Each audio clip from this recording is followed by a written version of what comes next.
আজকে আমরা দেখবো যে লিস্ট, সামিট, এভারেজি, ঠিক আছে? এই তিনটার কি ধরনের কাজ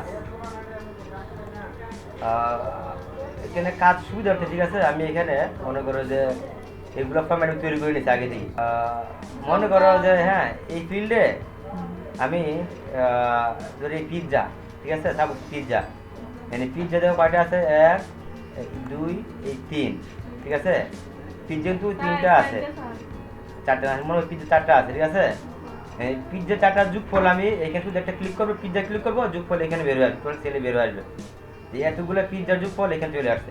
অথবা চিকেন রুলসে আমি ক্লিক করলাম, চিকেন যতগুলো আছে সব যোগফল অটোমেটিক এখানে চলে আসবে, অটোমেটিক চলে আসবে এখানে।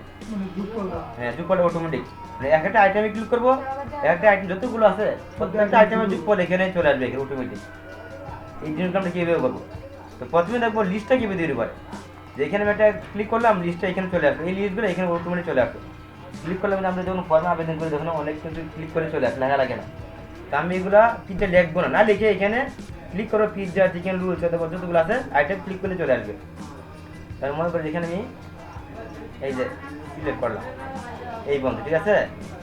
সিলেক্ট করার পরে যে ডাটা দেখছো, ওই ডাটা ভেরিফিকেশন দেখছো, এই যে ডাটা ভেরিফিকেশন আবার ক্লিক, এই যে উপরে এই যে অপশন, এই অপশন ক্লিক করলাম,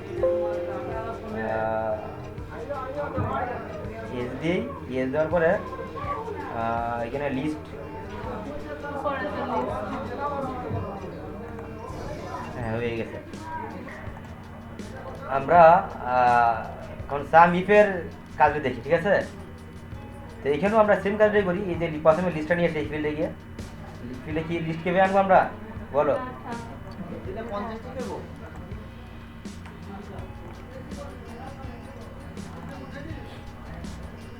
আচ্ছা, এই সামি ফিল্ডে প্রথমে আমরা লিস্টটা নিয়ে আসি, তারপরে সামিফের কাজটা শুরু করবে, দেখবো যে এই সূত্রে কীভাবে কাজ করে, ঠিক আছে? তো প্রথমে আমরা ডাটা যাব, এই ডাটা ক্লিক করবো, ডাটা ক্লিক করার পরে এই যে ডাটা ভ্যালিডেশন একটা ক্লিক করলাম, ক্লিক করে উপরে অপশন 8টা আছে, ডাটা ভ্যালিডেশন ক্লিক করার পরে এই যে সেটিংস থেকে এই যে অ্যালাউ অপশন থেকে আমরা এখানে গিয়ে ক্লিক করব লিস্ট, ঠিক আছে? লিস্ট একটা ক্লিক করলাম, লেফটে ক্লিক করলাম, ক্লিক করার পরে এই যে সোর্স অপশন আছে দেখছো, এই সোর্স অপশনে গিয়ে আমরা একটা ক্লিক করলাম, ক্লিক করার পরে এই যে ব্ল্যাঙ্ক যে অপশনটা আছে না, এখান থেকে টান দিয়ে নিয়ে এই পর্যন্ত একটা টান দিলাম, এই দেখো সূত্র এখানে চলে আসছে দেখছো। এখানে এটা এন্টার দিলাম, এন্টার দেওয়ার পরে এই যে ওকে দিলাম, এই দেখো এখন এখানে সূত্র চলে আসছে, ঠিক আছে? এটা তো ক্লিয়ার? আচ্ছা, এখন আমরা সাম ইফের কি কাজটা আমরা দেখবো। প্রথমে is equal to SUM some, IF if, এই দুটো ক্লিক করলাম, সামি সূত্র চলে আসছে এখানে। এখানে প্রথম বলছে রেঞ্জ বলতে আমরা এখানে এটা এই যে এইটা আমি প্রথম যেটা আগে না, হ্যাঁ রেঞ্জ বলতে এখানে এটা বলছি, এটা এই ফিল্ডে রেঞ্জ বলছি, এই ফিল্ডটাকে রেঞ্জ। এখানে রেঞ্জের জন্য আমি এই ফিল্ডটা প্রথম থেকে লাস্ট পর্যন্ত সিলেক্ট করলাম, দেখছো? তবে একটা কমা দিলাম, তো কার্টিয়া, ঠিক আছে? কার্টিয়া কিন্তু এইটাই কার্টিয়া, ঠিক আছে? এটা কার্টিয়া, তারপর একটা কমা দিলাম, তো যে সাম রেঞ্জ কিন্তু এই যে এটা সাম রেঞ্জ সিলেক্ট করার পরে লাস্ট পর্যন্ত গেলাম, ঠিক আছে? তারপরে একটা বন্ধনী ক্লোজ করলাম, তারপরে এন্টার দিলাম, এটা চলে আসছে ইজ ইকুয়াল টু, ঠিক আছে? দেখো এই যে এভারেজ ইস্যুতে বলবো, এভারেজ AVERAGE এভারেজ, এই যেটা এই দুটো ক্লিক করলাম, ঠিক আছে?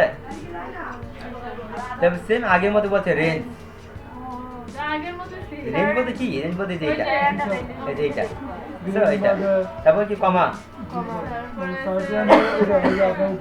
তারপরে কার্টিয়া বলছে, এটা কার্টিয়া বলতে এইটা, তারপরে কমা, তারপরে আবার রেঞ্জ কিন্তু এই যে এখান থেকে এই মধ্যে আবার রেঞ্জ, ঠিক আছে?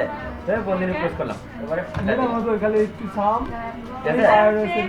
পিৎজার অ্যাভারেজ 400, চিকেন রোলসের অ্যাভারেজ 400 আসে, পিস্তার অ্যাভারেজ 5টা অ্যাভারেজ কত 200 আসে।